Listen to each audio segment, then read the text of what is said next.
اللهم صل وسلم وبارك على سيدنا محمد وعلى اله وصحبه اجمعين. يا رب تكونوا كلكم بخير.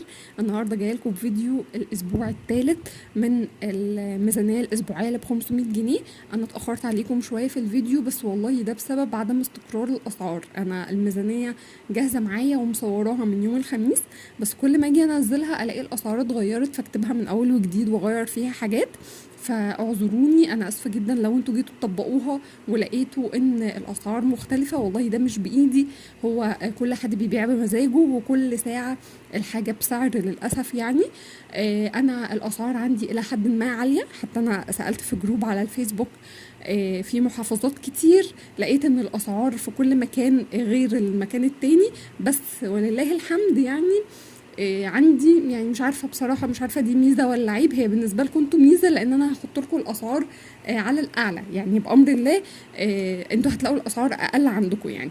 حابه بس اعتذر لكم عن ميزانيه الاسبوع اللي فات، ان انا بعد ما نزلت الميزانيه لقيت واحده صاحبتي بتكلمني بتقول لي ان الكرنب مش بالسعر اللي في الميزانيه، وان الكرنب عندها غالي جدا جدا. وبعدين بعدها بيومين لما نزلت وسالت عليه في السوق لقيته فعلا غالي جدا. انا اسفه، هو يعني انا حطيت لكم السعر على اخر مره شفت الكرنب فيها كان قبل ما اكتب الميزانيه دي ب4 ايام، بس معرفش ايه اللي حصل بعد كده. غلا جدا. فالناس اللي لسه هتبدا تطبق معانا الميزانيات تقدري بقى تستبدليه بفلفل وبتنجان، يعني استبدليه بالحاجه الرخيصه عندك، او ورق عنب. ورق العنب دلوقتي في بعض الاماكن رخيص برضو. تمام. خلونا كده نبدا. بس اول ما نبدا حابه ارحب بالناس الجديده كلها، ولو انت اول مره تشوفيني اتمنى انك تنوريني وتشتركي في القناه وتفعلي الجرس عشان توصلك كل الفيديوهات الجديده. بأمر الله الفيديوهات الفترة الجاية مش هتبقى ميزانيات بس. وما تنسوش كمان تشجعوني كده بلايك وكومنت حلو، وخلونا نبدأ عشان ما اطولش عليكم. بس قبل ما نبدأ صلوا على النبي كده عشان ناخد كلنا ثواب مع بعض. تمام. احنا بسم الله الرحمن الرحيم كده. احنا كان معانا من الاسبوع اللي فات نص كيلو مفروم وملوخية وكيسين مكرونة، دول كانوا معانا باقيين معانا من ميزانية الاسبوع اللي فات. تمام. واحنا كنا متفقين ان احنا هنعمل الرز والمكرونه والحاجات دي 100 جنيه، فاحنا معانا 100 جنيه بتاعت الاسبوع ده، ومعانا برضو 70 جنيه باقي من الاسبوع اللي فات. فكده معانا للخزين او للرز والحاجات يعني بتاعت الخزين، المكرونه والرز وكده، معانا 170 جنيه هنجيب بيهم زي ما كنا متفقين في اول ميزانيه خالص نص شكاره رز. حاليا شكاره الرز ب 220 وب 230 جنيه، فقولي نص الشكاره هتبقى ب 115 جنيه.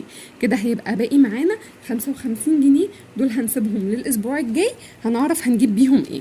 تمام. اللحوم بقى هنجيب نص كيلو لحمه بلدي ب 150 جنيه. بصوا يا جماعه، انا احنا 5 افراد، انا وجوزي و3 اطفال. انا الحاجات اللي بينفع تضاعف كميتها وينفع ان هي تتعمل بربع كيلو بقول لك تمام. يعني المفروم بحط لك الوجبه ربع كيلو مفروم، والمفروم لما هتحطي بصل او هتحطي مثلا فلفل الوان او هتحطي جزر مبشور كل ده هيزود القيمه الغذائيه وهيحسن الطعم، يعني طعمها هيبقى حلو. لكن خلينا منطقيين، لو اللحمه القطع اللي يعني هتتسلق وهتتعمل طبيخ وكده مش ممكن خالص ربع كيلو تكفي. انا هعمل نص كيلو اتبقى منه هيتعين، ما تبقاش منه الف هنا وشفا. لكن انا مش هعمل يعني مش هقول لك ربع كيلو قطعيه صغير لا، يعني خلينا منطقيين شويه في الكلام اللي احنا بنقوله. اللحمه البلدي عندي بتبدا من 270 لحد 400 جنيه، فانا بجيب من حد يعني خليكي في المتوسط، انا بجيبها ب 300 او ب 320 جنيه. ف يعني النص بيعمل 150 جنيه تقريبا. تمام. هتجيبي كمان وراك فراخ بالعظم، مش لازم يا جماعه نجيب فراخ كامله لان الفراخ اليومين دول سعرها مش رخيص، معرفش ليه، مع ان كان نزل الفتره اللي فاتت بس رجع يغلى تاني. فوراك الفراخ سعرها عامل حاجه و80 جنيه. فانا قلت مثلا هتجيبي مثلا وركين كبار او 3 وراك صغيرين، فعلى الميزان ممكن طبعا يزيد شويه جرامات. فانا قلت ايه يعني بال100 جنيه، يعني ظبطي امورك بقى بال100 جنيه دي. تمام. هنجيب كمان نص كيلو يعني وراك مخليه، عباره مثلا عن يعني ايه وركين كده، هتقولي له عايزه وركين مخليين في حدود نص كيلو، هيبقوا في حدود 70 جنيه. هو الوراك المخليه يعني بتعمل من 130 ل 140 في الفترة دي، تمام، او 142، ما بتزيدش عن كده. فحركة 70 جنيه هتشوفي بقى ايه، جرامات هتزيد من هنا، جرامات هتقل من هنا، فظبطي نفسك بال 170 جنيه دول وراك بالعظم ووراك مخلية، تمام.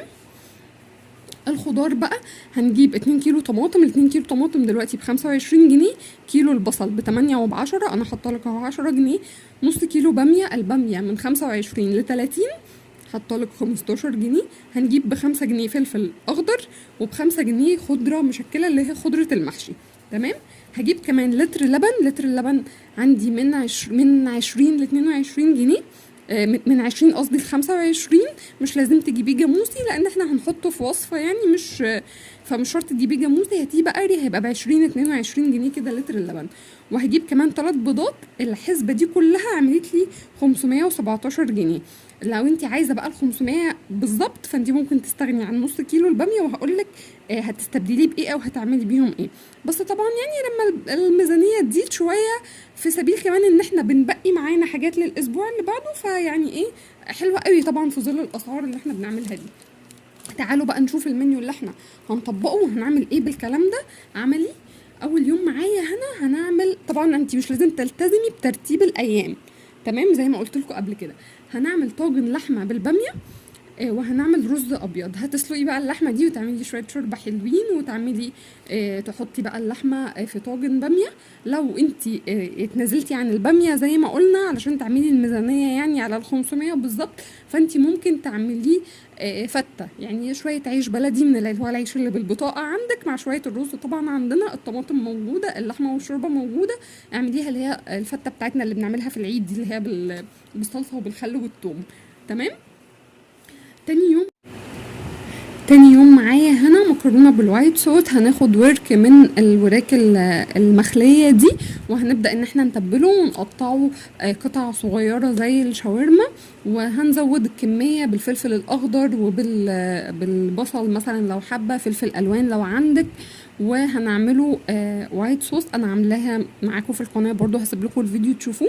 الفيديو ده انا كنت عاملاها في الروتين، والروتين ده كنت عامله فيه كمان مخبوزات هتنفعك جدا بقى الفطار والعشاء والكلام ده. يعني الفيديو اللي انا هسيبه لك بتاع المكرونه الوايت صوص ده كلها افكار حلوه جدا هتنفعك باذن الله.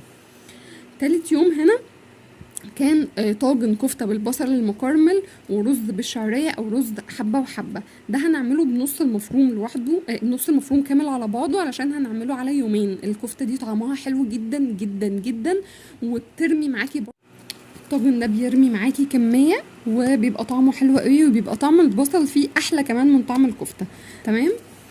هنا رابع يوم زي ما قلت لكم احنا هنعمل الطاجن على يومين، هيكفي يعني، هيكفي وهيبقى حلو معاكي. تاني يوم ده بقى هتعمليه بعيش، عندك مكرونه مثلا، احنا كان معانا كيسين مكرونه، لو انت عملتي كيس واحد في الوايت صوص ومعاكي التاني ممكن تعملي التاني براحتك طبعا. خامس يوم معايا هنا ده رز كده يعني اكله ارداحي زي ما بنقول، خلطه المحشي. اعملي خلطه المحشي كده زي ما هي وسويها زي ما هي.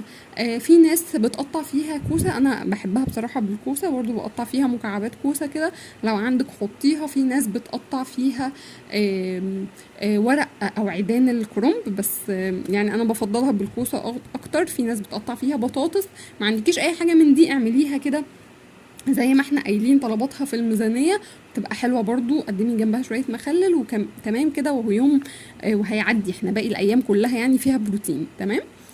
اليوم السادس كده معايا احنا كنا اخدنا ورك واحد مخلي، معانا بقى الورك التاني برضو هنتبله وهنقطعه وهنعمله فاهيتا، ونزود بقى كميته بالبصل والفلفل، وهنعمل معاه الرز المصري بتاعنا عادي بس الرز اصفر، هتحطي عليه شويه كركم وشويه كاري وتعمليه، بيبقى حلو. هتقدميه كده شكله حلو يعني، هتقدمي الرز في بولات وفوق الوش معلقه كده من الفاهيتا، بيبقى حلو يعني. والاكله بتحسي ان هي يعني ربنا بيبارك يعني. الفاهيتا لما بتعمليها بترمي برضو معاكي كميه. سابع يوم ده الاخير هنعمل صينيه عجه وعيش وبواقي بقى التلاجة. عندك اي حاجه باقيه من الفطار حطيها، اي جبن عندك، اي فول مثلا، شويه فول اعمليهم بالطماطم، اي حاجه عندك بقى اعمليها، وبرده هيبقى يوم وهيعدي. وكده هيبقى اتبقى معانا كمان للاسبوع الجاي وراك الفراخ اللي بالعظم، ومعانا الملوخيه، وطبعا معانا الرز، لان طبعا مش هنعمل طبعا نص شكارة رز في الاسبوع. وعلى فكرة احنا كان معانا من الاسبوع اللي فات، بس ما كانش اساسي، يعني كان معانا اللي هو العدس، كان معانا عدس بجبة. قلنا لو في أكلة كفت يومين هنستغنى عن العدس ونسيبه الأسبوع اللي بعده. فالناس اللي كان متبقي معاها العدس ده ممكن تعمله مثلا بدل اليوم بتاع صينية العجة يعني. انا مش بكده هنعمل طبعا ميزانيتي نص بتاعت شكارة الاسبوع رز ده في خلصت الأسبوع. والمنيو بتاع وعلى الاسبوع فكرة احنا خلص. كان اشوفكم ان شاء الله معانا الاسبوع من الأسبوع الجاي اللي في فات، فيديو بس ما جديد كانش وميزانية أساسي، جديدة. يعني على كان خير. معانا